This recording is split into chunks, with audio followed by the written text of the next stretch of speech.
салому алейкум тамошобинони муҳтарам, шумо дар канали ҳуқуқи ман ҳастед. Ман ҳуқуқшинос Ҷамшед Ёров ҳастам ва дар ин навбат мехостам барои шумо маълумоти ҳуқуқӣ дар ин барномаи саволу ҷавобамон оид ба ҳадия ба шумо пешниҳод кунам. хеле ки медонед, ҳадия як чизи маъмулӣ ҳаст дар байни аҳолӣ, дар байни мардум. хеле ки боз ба дигар мафҳумҳо истифода мебаранд ҳадияро туҳфа, падарка ва ҳоказо. Мардум як амволро ба як каси дигар ҳадия мекунад ва дар ҳамин бобат якчанд саволҳои дар миён пайдо мешавад ки мо мехостем ба онҳо дар ин барнома ба шумо ҷавоб диҳем. чунин саволҳо мисол аз қабили он ҳаст ки оё дилхоҳ ашёро мумкин аст ҳадия кардан? оё мумкин аст ки ашёе ки аллакай ҳадия кардӣ бозпас гардонӣ аз шахсе ки ба ӯ амволро додӣ, ё ин ки иҷозат дода мешавад ки амволе ки ба ту ҳадия мекунанд аз қабули он рад кунӣ? оё фақат амволро ҳадия кардан мумкин аст? метавонад ки ягон талаботро мардум як кас ба як каси дигар ҳадия кунад, пешниҳод кунад? дар мисол меорем талаботи гирифтани қарз. ба ин ва дигар саволҳо мо дар ин барнома ба шумо посух хоҳем дод ва пеш аз он ки ба ҷавоб додани саволҳо шурӯъ мекунем, аз шумо як бори дигар бозхоҳиш карда мешавад ки ба канали мо обуна шавед ва лайки худро фаромӯш накунед. инак ба ҷавоб додани саволҳо шурӯъ мекунем. ҳадия чист? оё фақат амволро мумкин аст ки ҳадия кард?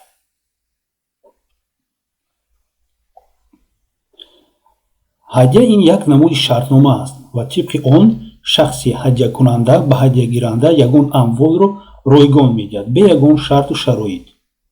яке аз шартҳои асосии ин ройгон додани ягон амвол аст.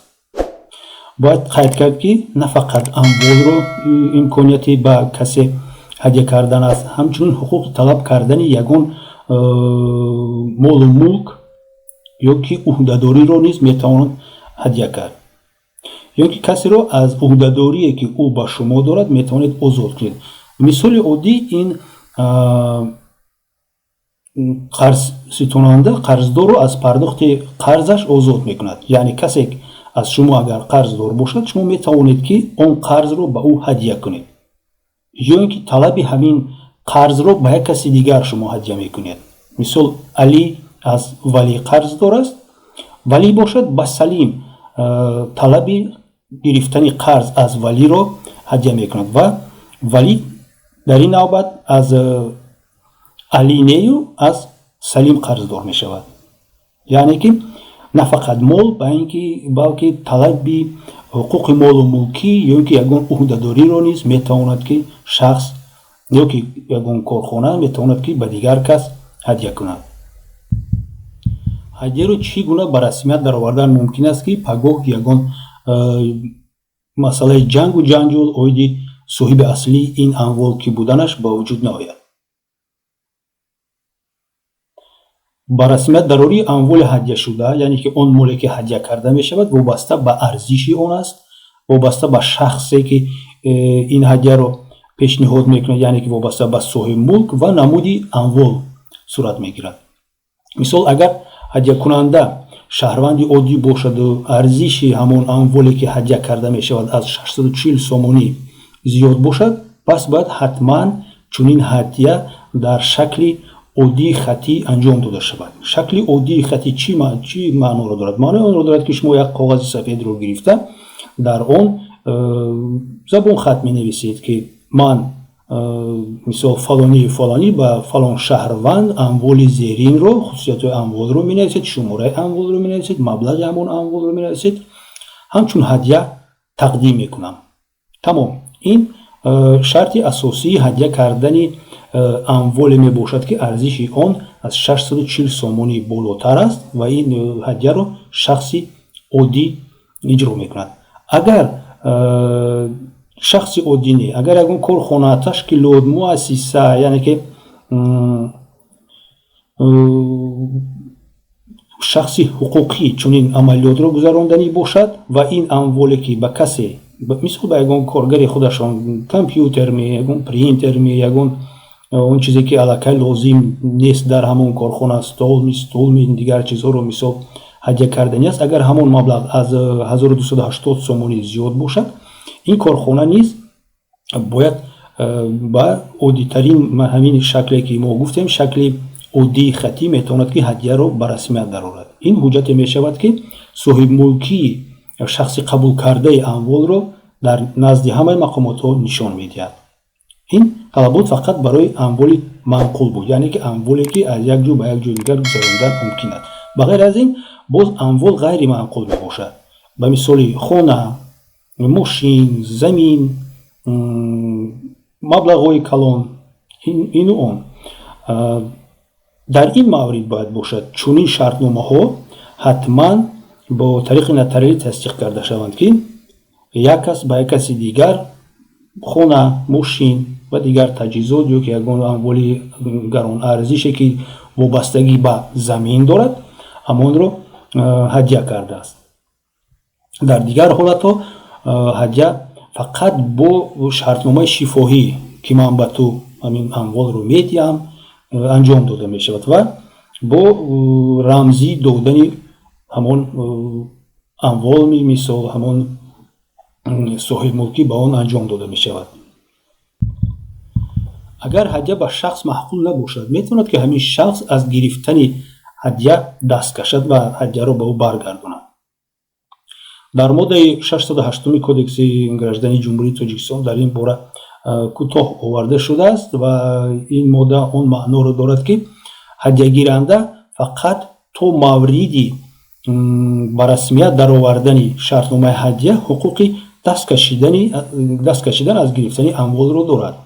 یعنی که اگر پس از گرفتن همین اموال به رسمیت درآوردن همین اموال او دیگر نخواهد او رو عهده‌داری کند و صاحب ملکی کند، او نمیتواند به یگان اساس، به یگان عمل قانونی او رو گرفته به صاحب پیشینش برگرداند. حتما او باید که او رو به اون شخص هدیه کند یا اینکه خیریه کند یا اینکه فروشد. دیگر راهی برگردانیدن اموال نیست. شرط اساسی همین است که تو قبول کردن هدیه شخص حقوقی رد کردن هدیه را دارد. بعد از اون او میتواند که باز یک بار دیگر همون اموال رو به صاحب پیشتری خودش هدیه کند. آیا دلخواه اموال رو ممکن است که هدیه کرد؟ البته دلخواه اموال رو ممکن نیست هدیه کرد. مثال از نام کودک خردسال که صاحب ملک یگان اموال هست یا که از نام شخصی که غیر قابل عمل اعتراف کرده شده است، نماینده قانونی آنها پدر، مادر، وصی، پرستار حقوق یگان چیز رو هدیه کردن به کسی دیگر ندارد. این چونین یگان کارخانه دولتی اجازتی به کسی هدیه کردن اون اموالی که در تحت اداره اپراتیوی او است، یعنی که دولت برای پیشبرد خوجاگیداری با آنها موقتا داده است، حقوق هدیه کردن چنین اموال دولتی رو به یگان کس، به یگان کارخانه ندارد. اگر مالکیت مشترک زن و شوهر باشد و در دوره زناشویی به دست آورده باشد، آیا آن را ممکن است که هدیه کنید؟ هدیه نمودن اموالی که تحت مالکیت مشترک زن و شوهر است تنها با روزگی هر دو همین صاحب ملک، یعنی که هم زن و هم شوهر باید انجام داده شود. اگر یکی از همسران یگان اموال رو مثال ماشین سبکراه، یخدان، نمیدونم تلویزیون، دیگر چیز به کسی هدیه کند، در اساس دعوای همسر دیگرش که درباره این هدیه نمیدونست یا اینکه به روزی هم نبود در برای هدیه کردن این اموال، به طریق سودی ممکن است که شرطنامه هدیه بیکار کرده شود و او اموال برگردانیده شود. باید قید کرد که این وابسته به مالکیت مشترک زن و شوهر است. بغیر از این زن و شوهر نه فقط مالکیت مشترک رو دارو هستند، بلکه مالکیت جداگانه نیز دارند. در مورد هدیه کردن مال و ملک شخصی خودشون زن و شوهر آزاد هستند و دلخواه کس میتوانند که اموال خود را هدیه کنند. فقط در مورد مالکیت عمومیشون باید روزگی هر دو طرف باشد. آیا ممکن است که طلب قرض رو به کسی هدیه کنی؟ یعنی که مثال میاریم аз шумо касе қарздор аст ва шумо наметавонед маблағро аз ӯ гиред, ӯ аз шумо пинҳон мешавад, шуморо писанд намекунад ва шумо як одами абадқудрати ягон паҳлавонеро пайдо мекунед ва қарзро ситонидани қарзро ба ӯ вогузор мекунед, яъне ки ҳамин қарзро шумо ба ӯ туҳфа мекунед. аз ин пас он шахс бояд рафта аз шахсе ки дар назди шумо пештар қарздор буд қарзро ситонад. бале чунин амал иҷозат дода мешавад.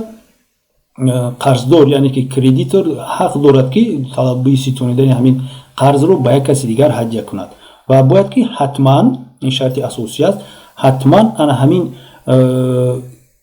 гузаронидани қарз ё ин ки ҳадияи ситонидани қарзро ба ҳамон тавре ки худи ҳадия ба расмият, худи ҳамон қарз ба расмият дароварда шуда буд, бояд ба расмият дарорад. ҳатман бояд ки шахсе ки қарздор аст огоҳ карда шавад ки аз ин баъд ту дар назди ман не, дар назди мана ин одам, дар назди ҳамин фалон одам қарздор ҳисоб мешавӣ, чунки ки ман қарзамро ба ин шахс, ман ситонидани ҳуқуқи ситонидани маблағи қарзиямро аз ту ба ин шахс бахшидам. вале бояд боз гуфт ки на ҳама чунин талаботҳои қарзиро метавон ки ба каси дигар ҳадя кунӣ. мисол, агар шахс аз пардохти алимент қарздор бошад, ӯ ҳуқуқ надорад ки ин қарзро ба як каси дигар ҳадя кунад. ё ин ки агар ҷуброни зарар ба саломатӣ ва ё ҳаёт расонида шуда бошад, ҳатман одам бояд худаш ҳамон талабро иҷро кунад ва ҳуқуқи ҳадя кардани чунин қарзро ба каси дигар надорад. агар амволро ба касе ҳадя кунӣ ва баъдтар пушаймон шавӣ аз ҳамин ҳадя карданат, оё имконияти баргардонидани ҳадя вуҷуд дорад? дар моддаи 611 кодекси граждании ҷумҳурии Тоҷикистон ки дар бораи ҳадя сухан меронад, оварда шудааст ки ҳадякунанда агар бинад, эҳсос кунад ки ба ҳаёти ӯ, саломатии ӯ, ба ҳаёт ва саломатии аъзои оилаи ӯ, хешовандони наздики ӯ аз тарафи ҳадягиранда таҷовуз ёки зарар ба саломатии суиқасд карда шуда истодааст, ё ки имконияти чунин суиқасд бар ало мавҷуд аст, ӯ метавонад ки ҳуқуқи талаб кардани баргардондани ҳадяашро кунад ба тариқи судӣ. вале агар ҳадядиҳандаро пас аз гирифтани ҳадя аз ҳаёт маҳрум созад ба ягон роҳу воситаву усул, дар ин маврид ҳаққи талаб кардани баргардонидани ҳадяро он ворисони ӯ ки дар қайди ҳаёт ҳастанд ба даст меоранд.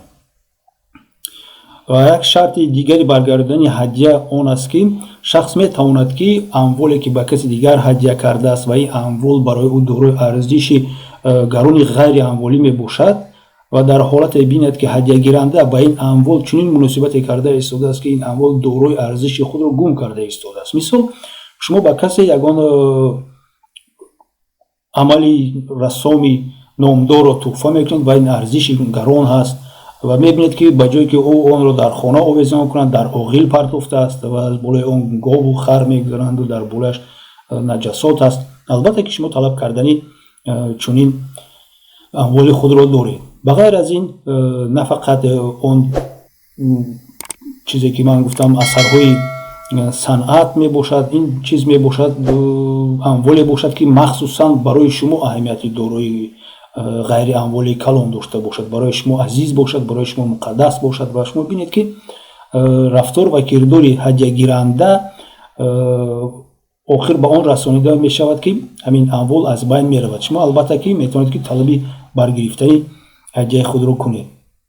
ба ғайр аз ин, мумкин аст ки дар ҳамон шартномаҳои ҳадия, шартномаи шифоҳӣ, шартномаи хаттии оддӣ, шартномаи ба тариқи нотариалӣ тасдиқ карда шуда шартҳои бекор кардани ҳадияро овард. ва яке аз шартҳои он мисол метавонад он бошад ки ба ин амвол чӣ рух медиҳад, соҳиби ин амвол кӣ мешавад агар ҳадягиранда пеш аз ҳадядиҳанда вафот кунад. шумо мисол ба як шахс аз дӯстӣ, аз меҳру муҳаббататон як чизро туҳфа кардед ва баъд аз як моҳми, ду моҳми, як солми он шахс вафот мекунад. барое ки ин амволро шумо фақат ба ҳамин шахс туҳфа кардед, ба хештабори уне, ба ворисони уне, шумо метавонед ки пешакӣ дар шартномаи ҳадя чунин нуқтаро нависед. дар сурати фавти дани ҳадягиранда пеш аз ҳадядиҳанда амвол ба соҳиби пешинаи он бармегардад. ин як кори маъмулӣ ва оддӣ аст, шумо метавонед аз он истифода баред. саволи дигар чунин аст: ба ман мошин туҳфа карданд, вале он дар ҳолати дурусти техникӣ набуд. ман дар ин бора намедонистам. бадтар садамаи автомобилӣ рух дод бо сабаби бад будани ҳолати техникии ҳамин мошин. ман ва дӯстам зарари ҷисмонӣ дидем. ман метавонам ягон даъво ба ҳадядиҳанда пешниҳод кунам? бале, метавонед шумо даъво пешниҳод кунед, вале бояд қайд кард ки даъвои шумо дар он маврид қабул ва қонеъ карда мешавад ки агар шумо исбот карда тавонед ки ин норасиҳое ки дар ҳамин автомашина буданд то ба дасти шумо расидани автомашина, яъне ки то гирифтани ҳадя вуҷуд дошта буданд аллакай, ва ин норасоиҳо ошкоро набуданд, яъне ки чунин маълум набуд бо як дидан ки шумо донед ки ҳамин мошин ягон нуқсон дорад. ба мисоли оне ки ба шумо мошине доданд ки ба ҷои 4 чарх 3 чарх дошт ва шумо онро дида савор шудеду ба садама дучор шудед. яъне нуқсонҳои дарунӣ ё ин ки пинҳонӣ ноошкор бошанд. ва шарти дигари асосӣ он аст ки дар бораи ҳамин нуқсонҳо бояд ки ҳатман ҳадядиҳанда медонист ва дидаву дониста шуморо огоҳ накарда бошад. дар фақат иҷрои мана ҳамин 3 шарт, яъне нуқсон бояд дар мол то гирифтани ҳамин амвол ба дасти шумо расиданаш вуҷуд дошта бошад, ин нуқсон ноошкор бошад ва дар бораи ин нуқсон соҳиби пешинаи он хабардор бошаду ба шумо нагуфта бошад. дар ҳамин маврид шумо метавонед ки ба тариқи судӣ ҷуброни зарари моддӣ ё ин ки маънавӣ аз ҳамон амволе ки норасоиҳое дошту ба шумо тақдим карда шудааст ба ҳадякунанда пешниҳод кунед. ва саволи охирон он аст ки ҳадя аз хайрия чӣ фарқ дорад? оё ҳар ду ҳамин мафҳум як нестанд? хайрия ҳам як навъи шартномаи ҳадя мебошад. фақат фарқият дар он аст ки хайрия ба мақсадҳои умумӣ бахшида шудааст ва шаҳрвандон метавонанд ки хайрияро ба ҳамаи субъектҳои хоҷагидорӣ тақдим кунанд, яъне ки ба дилхоҳ кас. барои қабул кардани хайрия ягон иҷозат, ягон розигии касе талаб карда намешавад ва вобаста ба бекор кардани шартномаи хайрия, амали хайрия, ягон талаботи қонун ки дар бораи ҳадя оварда шудааст ва дар боло мо гуфтем истифода бурда намешавад. яъне хайрияе ки қабул карда шуд, хайрияе ки дода шуд, онро имконияти бозпас гирифтан вуҷуд надорад. дӯстони гиромӣ, ин буд он саволу ҷавобҳое ки вобаста ба ҳадя мо ба шумо пешниҳод кардем. агар савол ва ягон пешниҳоди дигаре дошта бошед, марҳамат дар ҳамин комментариҳо нависед. мо саволу пешниҳодҳои шуморо интизор ҳастем. умедвор ҳастем ки он чизе ки ба шумо пешниҳод кардем барои шумо муфид хоҳад буд ва каме ҳам бошад.